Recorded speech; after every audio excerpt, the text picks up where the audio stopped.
Another new product release from The Ordinary, and they're really going through products quite quickly this year. But I feel like they had a period of time where they really weren't launching much, so I'm super excited to see them back and really leading the market. This is the new Multi-Antioxidant Radiance Serum. Atmospheric aging, antioxidant support, and pollution protection is really the focus of this serum, essentially fighting off the way skin tone dulls and the way it loses radiance and luminosity due to environmental aggressors. Now, I will mention that I have done a sponsored post for this product for Instagram. This video is not sponsored.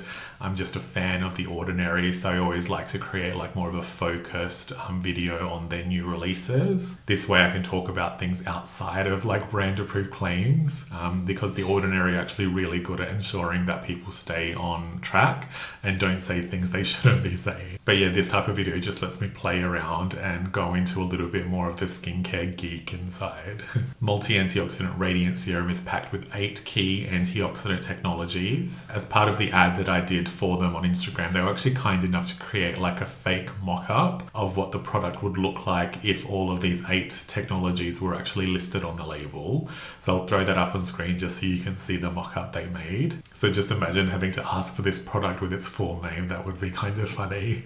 But of course they didn't go with that title. They simplified it a little bit, and we've recently seen them do like a multi-active collection. I would say this is sort of part of that theme. In this video, I just wanted to discuss the ingredients in a little bit more detail, not too much because I don't want the video to be too long, but I figured I'll just run through the main headlines and maybe the reason why I think The Ordinary have included these particular extracts. Interestingly, they're also suggesting to use this serum at night, which maybe isn't common advice for an antioxidant product. So I'll address that towards the end as well. I am filming this video before the product is launching, so I haven't actually seen the website or I haven't seen any formal marketing that The Ordinary is planning. So that's why this video I'll be discussing more of the individual ingredients, and then we'll have to see how that comes together with the way The Ordinary will actually present it once it launches. I'm pretty sure I'm uploading this on the day of launch, so I will have the product linked in the description below. So starting off with what is probably the feature ingredient, and that's a vitamin C derivative called Ascorbyl Glucoside. And I guess part of the concept around this serum is vitamin C plus more. Typically when I film these types of videos, I like to do a bit of a deep dive into the ingredients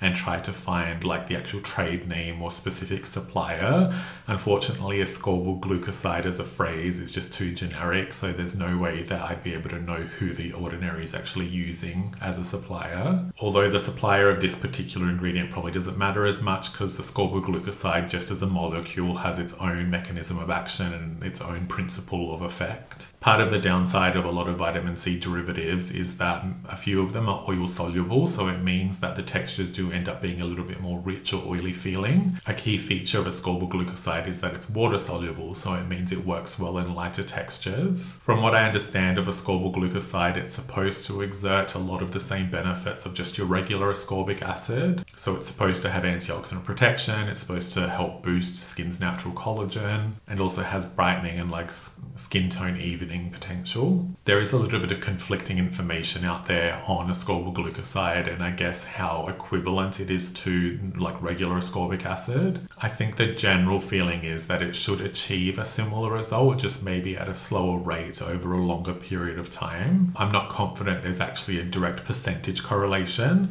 but there are some brands, I think it was specifically Exponent Beauty that apparently did their own testing, and I think in their information they demonstrated that you need about double the percentage of Ascorbyl Glucoside to achieve like an equivalent percentage of ascorbic acid. But again, I don't know how verified that is or how accurate that is considering it's just coming from one brand. Ascorbyl Glucoside requires an enzyme in the skin to essentially break down the molecule to then be active. So in some ways it operates with a similar concept to like a retinol derivative. And in turn, because of this enzymatic action, it probably means that Ascorbyl Glucoside has a bit more of like a sustained or slower action in the skin. Next up is Ergothioneine, I think is how you say it.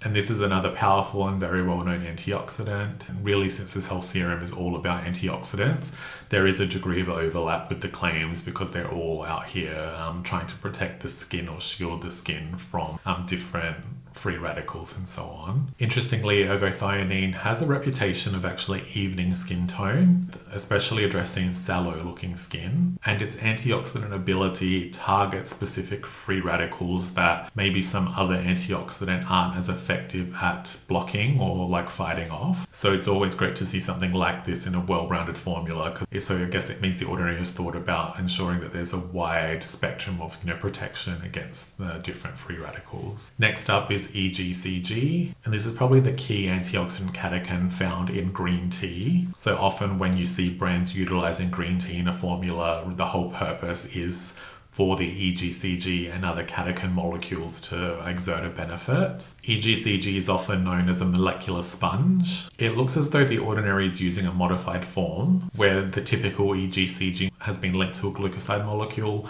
and this in effect creates a derivative. The benefit of this is that it allows for really high purity, but also much higher stability. I believe one of the downsides of traditional EGCG, a lot like traditional ascorbic acid, is that they don't last that well in a product formula, especially over time. I believe like the non-derivative form of EGCG is technically thought to have a little bit more antioxidant power, but considering this formula is a medley of antioxidants anyway, it's probably fine to have a more stabilized version because at least you're getting longevity out of the serum.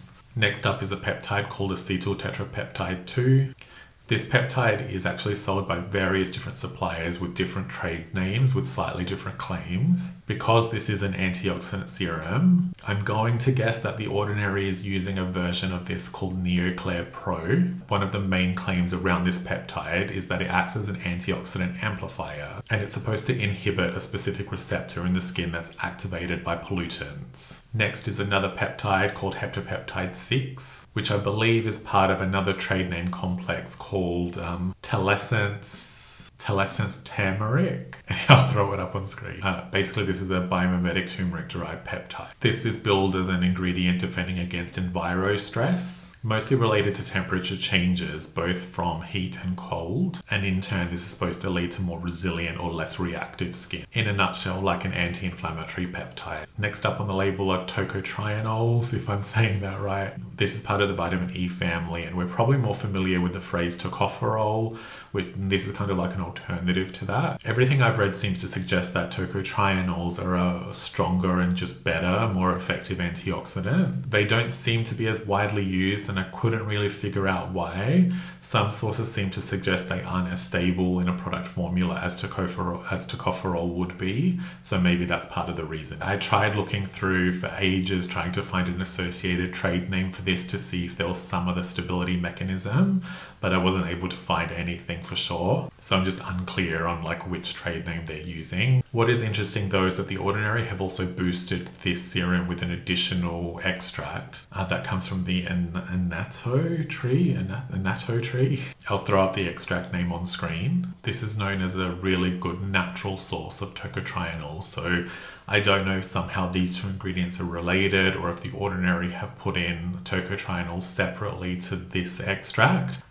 So that's a bit of a mystery, but in any case, this is just a great antioxidant extract to see, whether it's a natural source or some sort of synthetic or isolated version. One supplier notes that skin treated with this extract protected skin 63% more than untreated skin. That's protected skin from UVB, and also 11% more than tocopherol.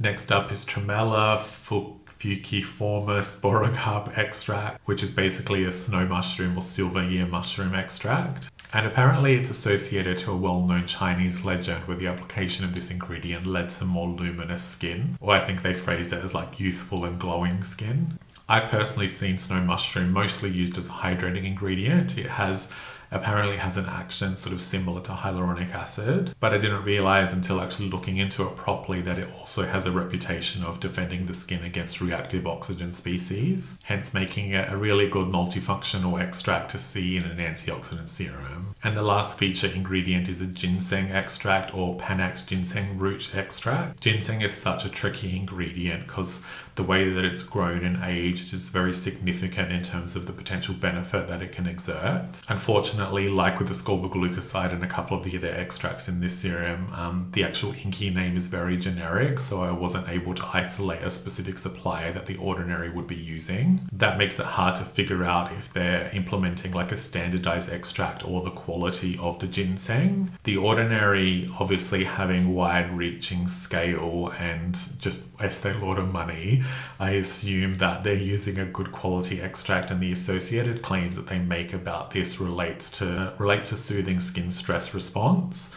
So that's quite a lofty claim, and it does make me think that the ginseng they're using is then relevant. But because I wasn't able to actually isolate the trade name or figure out who or what ingredient they're specifically using, I don't have any additional context to give. This one in particular is something that if you know what ingredient they're using, I'd love to hear about it in the comments. And now just quickly moving on to usage instructions. I'm going to read this directly from the information that The Ordinary have given me just so I don't get it wrong. So they suggest apply a few drops to the face in the morning and evening. It is common to see antioxidant serums used as part of morning skincare. However, The Ordinary's Multi-Antioxidant Radiance Serum, when used at night, continues to offer antioxidant protection while skin is in its resting and repair stages, working to boost radiance for skin that is visibly more radiant by morning. So as I said at the start of the video, I haven't seen the website copy, so I don't know how much they'll actually focus on nighttime application. And I was kind of trying to figure out why,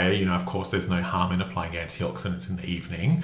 It's just what is the literal benefit of doing so with this particular serum? And really the only thing I could figure is that a couple of these ingredients are bound to like a glucoside, which I guess then would theoretically take some time to actually convert in the skin. So I guess it stands to reason that using morning and night means that you're always in this like active stage of utilizing the serum and it exerting its maximum potential and benefits. I'm a big fan of the current state of The Ordinary, where it's almost like they're evolving their formulations to be a little bit more complex. In a way, it's kind of like hylamide has been absorbed into The Ordinary, so we're not seeing as much of a single ingredient focus, but instead these multi-active, or in this case a multi-antioxidant serum.